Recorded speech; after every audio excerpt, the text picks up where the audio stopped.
کوشش کرو. پہلی جماعت کیا بیان فرمائی؟ الذین آمنوا باللہ ورسولہ ولم یرتابوا وہاجروا وجاہدوا باموالہم فی سبیل اللہ، کہ وہ لوگ جو اللہ اور اس کے رسول پر ایمان لائے، وہ لوگ جو رب چاہی زندگی گزارتے ہیں، اپنی خواہشات کے مطابق زندگی نہیں گزارتے، قرآن کو اپنا رہبر بنایا، نبی پاک صلی اللہ علیہ وسلم کی تعلیمات کو اپنا رہبر بنا کر اس کے پیچھے چلے، نبی پاک کی تعلیمات سے کبھی اپنا دامن نہیں موڑا. دنیا کے فریب کاریوں نے نبی کی سنت کو حقارت کی نگاہ سے دکھا کر آئینہ دکھانے کی کوشش کی تو کبھی سنتوں کو دھکا نہیں دیا. آپ صلی اللہ علیہ وسلم کی تعلیمات کو سینے سے لگایا. اور یہی نہیں، وہ اللہ کے کسی چیز میں شک نہیں کرتے، اور یہی نہیں، وہ خود تو تعلیم حاصل کرتے ہیں، دوسروں کو بھی تعلیم پہنچاتے ہیں. نبی پاک صلی اللہ علیہ وسلم نے ارشاد فرمایا کہ یہ لوگ، یہ ایماندار، یہ ایمان والے ایمان کے سب سے اونچے درجے پر ہوں گے عام انسانوں میں. اے مسلمانوں، کون ہیں یہ لوگ؟ ٹھاکر دوارے کے مسلمانوں، یہ وہ ہیں نبی پاک صلی اللہ علیہ وسلم نے جن کی 4 خوبیاں بیان کی.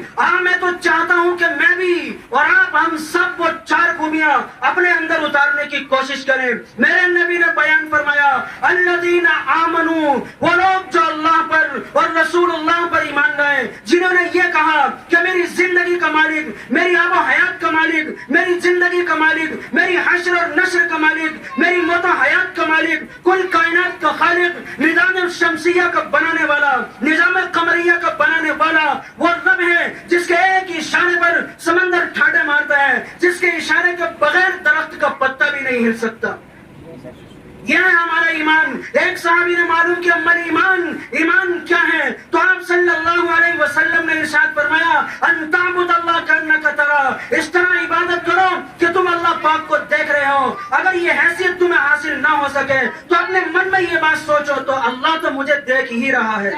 ایک صحابی نے معلوم کیا ایمان، اللہ کے نبی ایمان کیا ہے، ایمان کی کیفیت کیا ہے، ایمان کی حقیقت کیا ہے، ذرا مجھے یہ تو بتائیے. تو نبی پاک صلی اللہ علیہ وسلم نے ارشاد فرمایا تم جاننا چاہتے ہو ایمان کیا ہے؟ ان تطعموا الطعام، ایمان یہ ہے کہ تم لوگوں کو کھانا کھلاؤ، ایمان یہ ہے کہ تم غریبوں کا خیال رکھو، ایمان یہ ہے کہ تم پیار اور محبت سے والیانہ انداز میں ان سے تعلقات بنائے رکھو تاکہ وہ انسیت محسوس کریں، نفرت اور غرابت محسوس نہ کریں، اس سماج اور معاشرے کے اندر اجنبیت محسوس نہ کریں. میری بیٹی ہے، یہ نہ سوچتی ہو ہمارے سر پر تو کوئی ہاتھ رکھنے والا نہیں. ایک معصوم بچہ اور یتیم یہ نہ سوچتا ہو کہ میرے سر پر تو کوئی ہاتھ رکھنے والا نہیں. اے مسلمانوں، تم ان کی گردنوں میں ہاتھ ڈالو اور ان کے سروں پر ہاتھ رکھ کر یہ کہو کہ ہم دنیا کے اعتبار سے تمہارا سہارا ہے، ہم تمہارے بڑے بھائی یا باپ کے درجے میں اور تم ہماری اولاد کے درجے میں ہو. ایک صحابی نے معلوم کیا یا رسول اللہ اسلام میں کیا چیز ہے، کیا چیز ایمان کو پورا کرتا ہے، ایمان کیا ہے؟ تو نبی پاک صلی اللہ علیہ وسلم نے اس کی حقیقت کو بیان فرمایا ذاق طعم الایمان من رضی باللہ ربا وبالاسلام دینا وبمحمد رسولا. ایمان کی حلاوت اس نے چکھ لی، ایمان کی چاشنی اس کو نصیب ہوئی، ایمان کی ہدایت مل گئی اس انسان کو. کس کو؟ جو اللہ کو رب مان کر، دین کو رسول، دین کو اپنا رہبر مان کر، نبی پاک صلی اللہ علیہ وسلم کو اپنا پیغمبر، اپنا ہادی، اپنا رہنما، اپنا مقتدی بنا کر راضی ہو گیا اور یہ کہا کہ میرا رب میرے لیے کافی ہے، دین کے علاوہ کوئی طریقہ مجھ کو نہیں چاہیے، اور نبی پاک صلی اللہ علیہ وسلم کے علاوہ میں کسی رہبر کا متلاشی نہیں ہوں.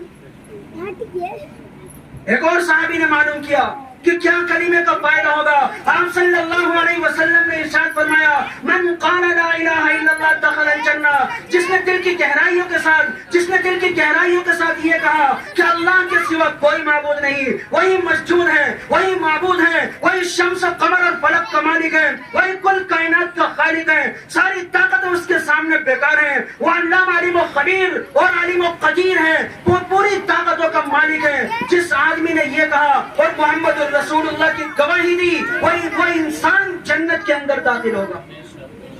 یہ ہے ایمان.